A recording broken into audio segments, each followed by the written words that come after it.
Cody here with Mastering Light. In today's video, we're going to talk about the different types of water, different ways you can paint water.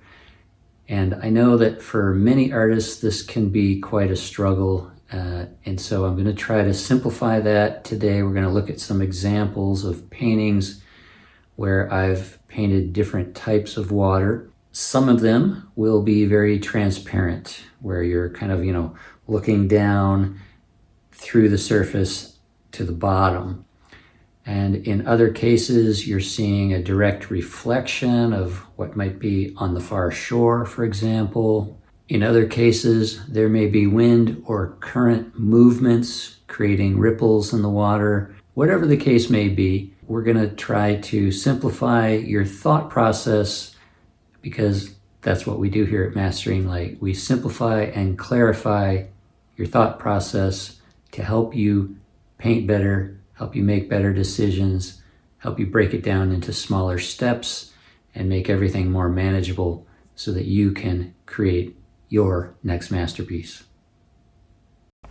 So here we have a classic fall scene with the fall trees being reflected in the water. And the main thing I want you to note about this one is notice how the trees, everything that's reflected in the water is elongated. All of the trees are longer, they're stretched out, drawn down toward the bottom of the canvas.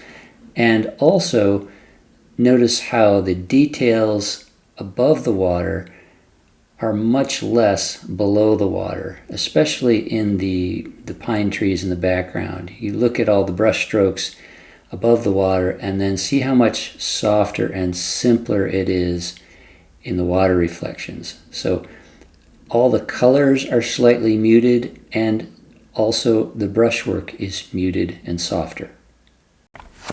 In this example from one of my rafting trips through the Grand Canyon, I really wanted to catch this little sliver of light that was running across the water and the currents, the movement in that water. So as you can see, most of the color is in the rocks that are being lit and the bushes there. The water is kind of the secondary focal point, so I didn't want to overwhelm the water with too much detail. I tried to keep parts of it fairly clean and simple, and yet still show a lot of movement. And basically, I went with the green water, and then using a palette knife, I drug a lot of the ripples across the surface. This makes an effective feeling of movement, and also the ripples in the foreground are of course darker because they're in shadow. So again, just a simple way to show movement with the palette knife. Here's another autumn scene. The main idea with this one was to show the reflections. This is all pretty much front lit, unlike the last one, which was mostly in shadow.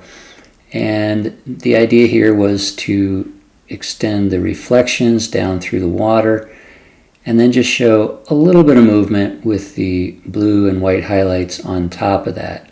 So the reflections are really just a big brush treatment, kind of dragging that color straight down over top of the greenish gray that I established first as a base color. Once the reflections were established, then I went with horizontal strokes on top of that for the blue and white highlights. Simple, clean, and effective. This painting was all about color, and my thought here was really the red-green vibration. So I made the water more green. You can see it's far more aquamarine or greenish than the sky, for example. And that added warmth, adding the yellow to my blue mixture really makes the water come forward, and it also vibrates really well against the exaggerated reds of the rock walls behind it. So in this case, not a lot of fancy brushwork. It's more about just enhancing the color to help bring everything forward. In this painting, we've got some nice reflections, and sometimes you have this effect where it's almost like a mirror. But in your painting, you don't want to paint the reflections exactly the same shapes and values as what's being reflected. So I think of the water here almost like as if I were putting on my sunglasses, which means the lights will be darker and the darks will be lighter. In other words, you're reducing the contrast in the water. And by doing this, even a small amount, it's very effective, so it doesn't look like a perfect mirror. And of course, your brushwork will be a little softer as well. So take note of that, and let's look at another one. In this scene, it's all about movement. It was quite a windy day, and we had some small waves forming near the shore. And so it was all about, studying that movement and trying to get the transparency of some of those waves as they rise up, and also, of course, the frothiness where they're colliding with the rocks. So in the background, you notice everything is darker, more simple. Most of the strokes are horizontal. And in the foreground, there's a lot more contrast, more movement, more warmth in the color, more diagonal strokes. So a lot more visual noise in the foreground. Again, keeping things cooler and calmer in the background, and having fun with color and brushwork in the foreground. This was a fun little painting, and it's really about the boat and the bridge, so the water's just playing a supporting role, even though it covers more than half the canvas. So I didn't want to get too detailed or too colorful, and really, if you look closely, the water is pretty much the same from top to bottom. The way that I laid it down and made it feel flat rather than feeling like an upright wall is mostly through brushwork. The brushwork in the background of the water is calmer, and in the foreground, especially in front of the boat, the brush strokes are much harder edged.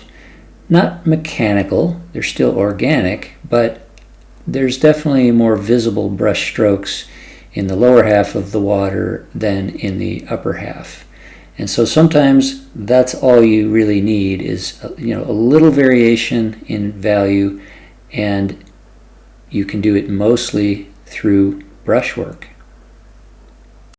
And now we'll return to the first image in our video for our final example. And this is a classic above and below type of scene where most of the painting is all about the transparency, seeing through the water to the bottom of the creek. And you'll notice that the rocks above the water, in addition to all being lighter in value, it's a big value shift. If you squint your eyes, you notice that everything under the water is in a darker value than what's above it. That's number one.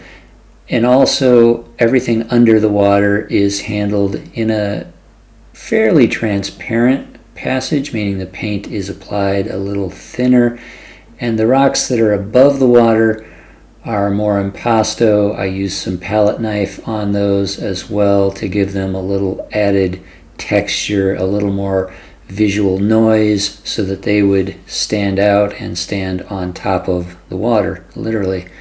So another thing to notice is the variety, the subtle color variety underneath the water.